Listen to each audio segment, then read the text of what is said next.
Le principe général qui était celui qui prévalait lors des premières explorations géothermiques, c'était d'exploiter un fluide qui est naturellement chaud à une certaine profondeur. Donc il s'agit de creuser des forages éloignés d'une certaine distance calculée pour que le dispositif fonctionne sur une durée du temps qui a un sens d'un point de vue économique.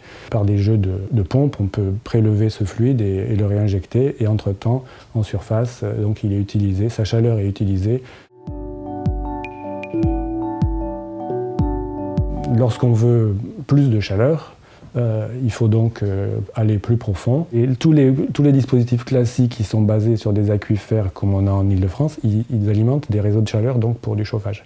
Si on envisage de produire de l'électricité avec ce type d'énergie, pour en profiter pleinement, donc il faut être capable d'aller trouver des ressources à une plus grande température.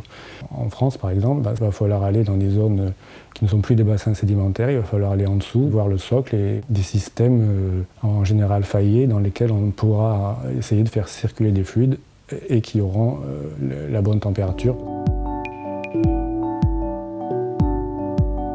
Cette géothermie dite de haute énergie, donc, qui est destinée à la production d'électricité, en France, donc dans le domaine continental, on va dire, ce n'est pas vraiment utilisé. Il y a un dispositif, une sorte de pilote mi-expérimental, mi-industriel qui a été développé à Soultz-sous-Forêt et qui produit, on va dire, une puissance de l'ordre de 1 à 2 mégawatts. Et justement, pour donner de l'élan à cette filière, donc un ensemble d'appels a été proposé pour essayer une sorte de filière nationale pour le développement de cette énergie, qui pourrait être développée donc, de manière plus intense à la Guadeloupe ou à la Martinique pour ce qui concerne la France.